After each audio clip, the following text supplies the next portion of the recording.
Hi, everyone. I'm Christine Kopr with Sotheby's Realty in Vancouver, BC. Welcome to my monthly update. We are taking a look at the October stats and what has happened in the market, including some news updates. Okay, let's get started. As always, I like to share certain stats, and we're going to get right into that here. So here are your stats for the Real Estate Board of Greater Vancouver for October 2022.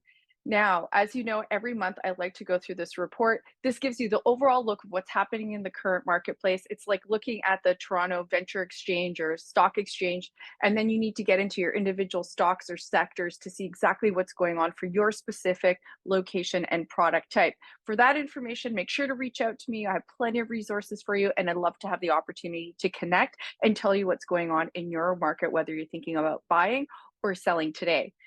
So in October, we reported 1,903 sales. That is up 12.8% month over month. So we had a stronger October over September, but down 45% year over year. So a year ago, we saw almost 50% more sales. And today's sales at 1,900 are also 33% below the 10-year average. Just to give you an idea how to put this into context in terms of market conditions, we are going through a current correction. New listings, this is one of our key indicators besides interest rate, consumer confidence, etc. But new listings are something to watch. 4,033 new listings came on the market in October. That's down almost 5% month over month, and about the same year over year in terms of the amount of homes that were listed in the month of October. Now, active listings, this is the key. How many homes are available to buy on our real estate board right now? And that's 9,852 active listings. That's down 1.2% month over month and up almost 23% year over year. So slowly but surely, we are starting to see some accumulation. We did have some higher accumulation earlier on in the spring. However, we did have a higher sales volume to absorb that amount of inventory. The thing that we need to watch is with the slower activity in the marketplace is, although not a lot of listings come on, if they start to accumulate and we start to accumulate a lot of inventory despite the current amount of sales activity, we could really have a lot more downward pressure on pricing. So inventory is the key number to be watching here. The great news is, and I'm going to show you in another slide, is we are at really historic lows in inventory. And despite the fact that we have had some price depreciation in the last 6 months, we are seeing somewhat stable price or slower price decreases than we could expect to see if we had heavy inventory come on the market like we did back in 2008, 2009. So something to keep our eyes on. Now, every month I like to look at months of inventory. This is the key number for me. It is a trend. 1 month doesn't make a market. We need to see what happens consistently. Now, a balanced market is between 4 and 6 months of inventory, between 4 and 6. Below 4 months of inventory is considered a seller's market. That means there's just not a lot of inventory for the amount of demand that's in that marketplace at that time. Over 6 months of inventory is considered a buyer's market. It means that there's more inventory than there is demand. And as you have more inventory than there is demand, we start to see downward pressure on prices. We are currently sitting at 5.2%, which is slightly lower than September. So it's down 12% month over month, but it is up 126% year over year, up from 2.3 months of inventory last year. So at this time last year, we were only at 2.3 months of inventory. That was next to nothing. Now we're sitting at 5.2. You would consider this balanced market conditions. However, we are in a trend that's moving towards the buyer's market, and we are feeling that on the street. It's more buyer's market conditions overall, not all segments exactly. However, the overall trend is there. So this is a number that we do watch, and as we go through some of these slides, you'll see what we've seen in the past and how that correlates with prices. One of the visual cues I have in here is yellow pricing means upward trend, red pricing means downward trend. So the benchmark price, which is our index to give you a price approximately of the average home in Vancouver, is at 1.148. 1.148. That's down 0.6% month over month, so it's about flat, and it's still up 2.1% year over year. However, it is down 9.2% in the last 6 months. So we're giving away a lot of the gains that we've seen over the last year. However, we are still up slightly over last year's pricing, and that may change as we move into the fall and into Q1 of 2023. Now, as you can see, the benchmark price peaked here in April at 1.374, and we're now down at 1.148.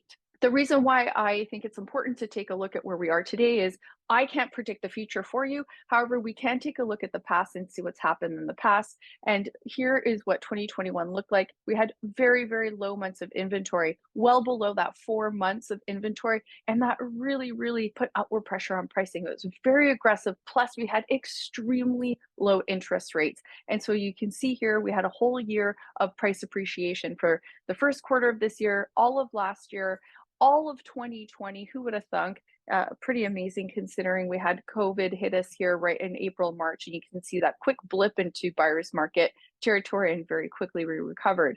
So you can see we've been in very, very low inventory conditions for the exceptional demand that we had over the last couple of years, partly due to low interest rates, but also partly due to the amount of inventory. And all the way looking back to 2019 and 2018, and I like to always refer back to January of 2018, because that's when the stress test was introduced into the marketplace.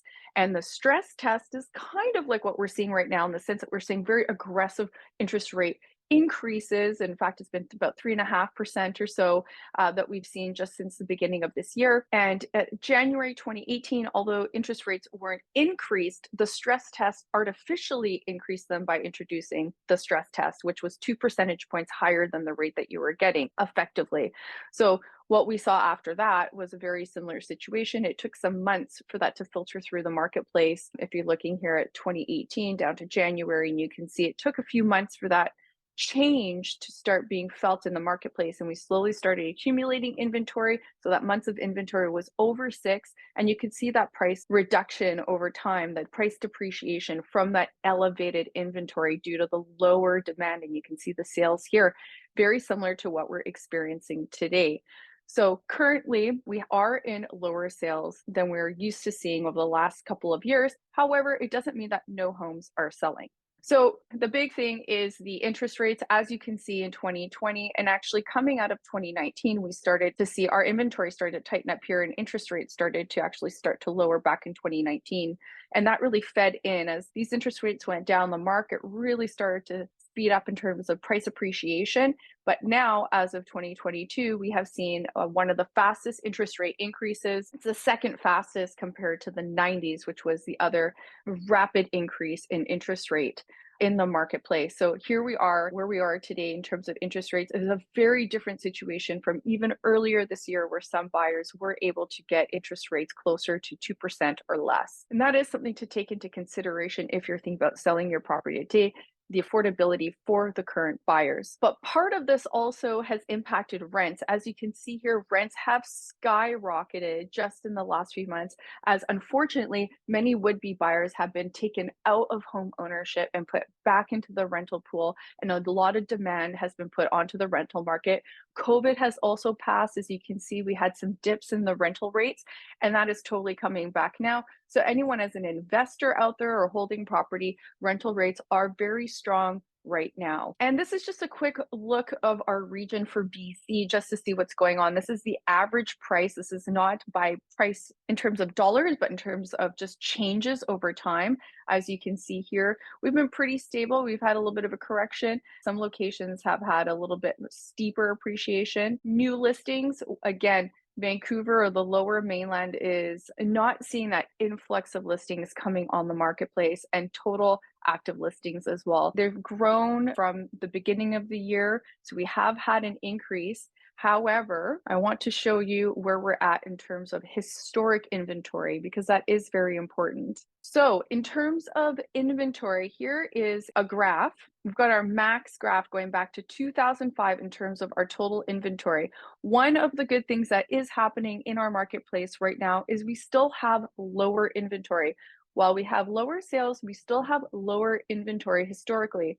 And here's a really good example. Here's where we're at for October 2022 compared to what we saw in the major market correction of 2007 to 2008 heading into 2009 when we had the global financial crisis.